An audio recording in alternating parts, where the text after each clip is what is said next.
News Maharashtra K9 आवाज जनतेचा।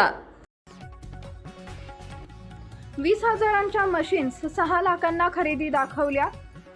महिला बचत गट योजनेअंतर्गत गैरव्यवहाराचा आरोप। बोगस मशीन कोट्यावधींचा अपहार। उमेद अभियानातील अधिकाऱ्यांवर गंभीर आरोप। महिला बचत गटांच्या नावावर भ्रष्टाचाराचा डोंगर।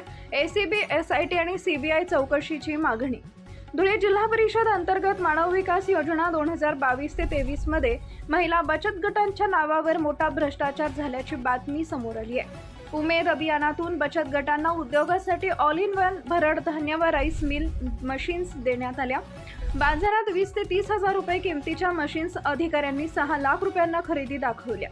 शासनाचे 90% अनुदान व लाभार्थीचा 10% हिस्सा मिळून एकूण 7,53,000 रुपये एका मशीनसाठी वसूल करण्यात आले। प्रत्यक्षात बचत गटांना बोगस व जुन्या मशीन्स देण्यात आल्या असून कुठल्याही गावात त्या सुरू नाहीयेत। रेणुका माता महिला समूह सैताळे, जय माता दी महिला समूह न्याहळोद यांसह 4 बचत गटांनी लेखी तक्रार व व्हिडिओ पुरावे दिले।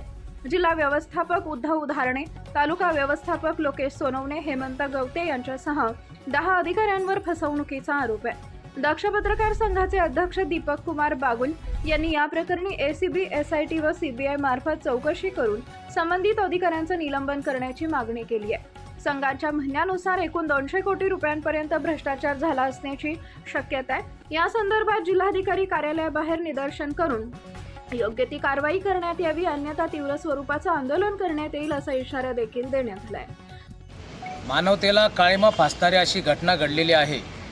11 एप्रिल 2026 रोजी मोरपडा गावातील बौद्ध समाजाच्या एका महिलेवर तिथले स्थानिक पोलीस पाटील राजेंद्र पाटील आणि त्यांची महिला आणि त्यांचे जे काही घरातील सभासद आहेत त्यांनी अमानुषपणे त्या दलित समाजाच्या शिलाबाई आयरे यांच्यावर अमानुषपणे अत्याचार केला आहे, मारहाण केलेली आहे।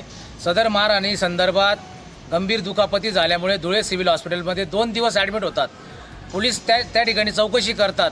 तालुका पोलीस स्टेशनवाले चौकशी करून देखील गुन्हा नोंद होत नाही। ही या म्हणजे स्वातंत्र्यानंतर FIR दाखल न होण्याची एक मोठी शोकांतिका या आत्ताच्या काळामध्ये होते। म्हणजे ही निषेधार्ह आणि मानवतेला काळिमा फासणारी घटना आहे। आम्ही 8 दिवसापासून स्वाभिमानी क्रांती सेनेच्या माध्यमातून आंदोलन करतोय। सनदशीर मार्गाने, संविधानिक मार्गाने आंदोलन चालू आहे। एकही अधिकारी त्या ठिकाणी येत नाही।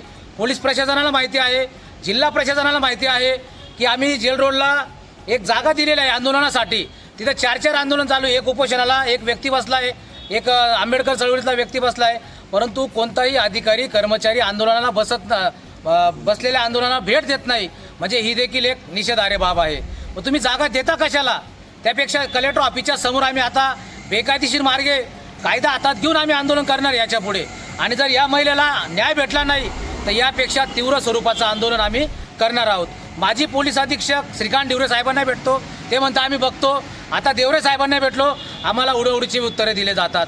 या 70 वर्षानंतर जर स्वातंत्र्य काळानंतर जर अशी परिस्थिती असेल तर स्वातंत्र्य पूर्वीमध्ये काय होत असेल माणसाला, तर आज एक मोठे उदाहरण आमच्या धुळे जिल्हा परिषद अंतर्गत पंचायत समितीच्या माध्यमातून ग्रामीण जीवन उन्नती अभियान अंतर्गत मानव विकास योजना ही राबवली जाते महाराष्ट्र शासनाच्या माध्यमातून। याच्यामध्ये जे ग्रामीणमध्ये राहणारे जे काही गाव पातळीवरील बचत गट आहेत त्या बचत गटांना मोठ्या प्रमाणामध्ये अनुदान महाराष्ट्र शासनाच्या माध्यमातून दिलं जातं।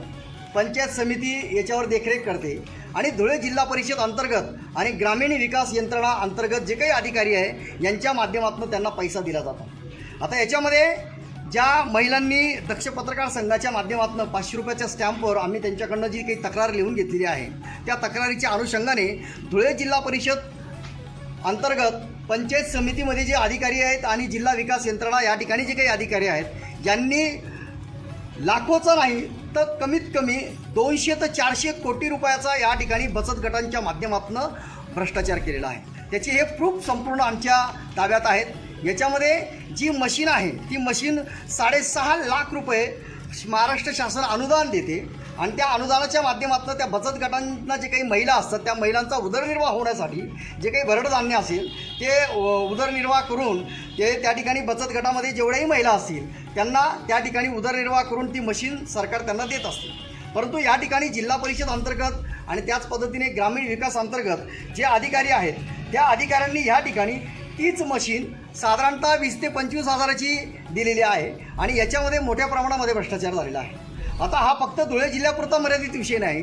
जर 36 जिल्ह्यांचा जर आपण विचार केला तर याच्यामध्ये 120,000 कोटी रुपयाचा भ्रष्टाचार आमच्या निदर्शनामध्ये याच्यात आलेला आहे. म्हणजे याच्यामध्ये जे अधिकारी अडकलेले आहेत त्या अधिकाऱ्यांची जी काही संख्या आहे ती संख्या जवळजवळ 8 ते 9 अधिकारी आहेत.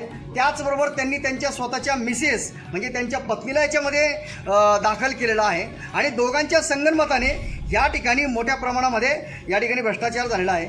या उमेद अभियान अंतर्गत जिल्हा व्यवस्थापक, तालुका व्यवस्थापक उद्धव धारणे, लोकेश सोनवणे, त्याच पद्धतीने समन्वयक वर्षा राणे, निंबा हिरे, विजय आहिरे ह्या सर्वांनी या ठिकाणी कमीत कमी 200 कोटी रुपयाचा भ्रष्टाचार या माध्यमातून केलेला आहे. तर माझी दक्ष पत्रकार संघाच्या माध्यमातून आणि या महिलांनी ज्या पद्धतीने मला 500 रुपयाच्या बाउंडवर जी काही तक्रार लिहून दिलेली आहे त्याच्या अनुषंगाने माझी या ठिकाणी सरकारला विनंती आहे की याची ACB SIT कडून चौकशी होऊन या सर्वांवर गुन्हे दाखल करण्यात यावे व यांनी ह्या 200 ते 300 कोटी रुपयाचा जो काही भ्रष्टाचार केलेला आहे स्वतःच्या पत्नींना या ठिकाणी अभियानामध्ये अंतर्गत करून तर यांच्यावर देखील गुन्हा दाखल झाला पाहिजे. आणि ती जी काही यांनी स्थावर मालमत्ता जमवलेली आहे भ्रष्टाचाराच्या माध्यमातून जो पैसा निर्माण केलेला आहे, शासनाला फसवलेला आहे, तर हा पैसा या महिला बचत गटांना या ठिकाणी दिला गेला पाहिजे आणि सरकारचा जो काही उरलेला पैसा आहे तो सरकारला या ठिकाणी दिला गेला पाहिजे. जर ही प्रोसेस 8 दिवसाच्या आत जर झाली नाही तर साधारणतः 20 ते 21 तारखेला किंवा 25 तारखेला दक्ष पत्रकार संघाच्या माध्यमातून जिल्हाधिकारी कार्यालयाजवळ कमीत कमी 10 ते 15 हजार महिलांच्या माध्यमातून व पुरुषांच्या माध्यमातून धुळे जिल्ह्यातले शिरपूर, शिंदखेडा आणि साक्री या तालुक्यामध्ये जेवढे गावं येतात त्या गावांमध्ये हा भ्रष्टाचार झालेला आहे. त्या गावांच्या सर्व महिलांना घेऊन मी या ठिकाणी जन आंदोलन या ठिकाणी करणार आहे. जोपर्यंत न्याय मिळणार नाही तोपर्यंत आम्ही या ठिकाणी दक्ष पत्रकार संघाच्या माध्यमातून आंदोलन करू.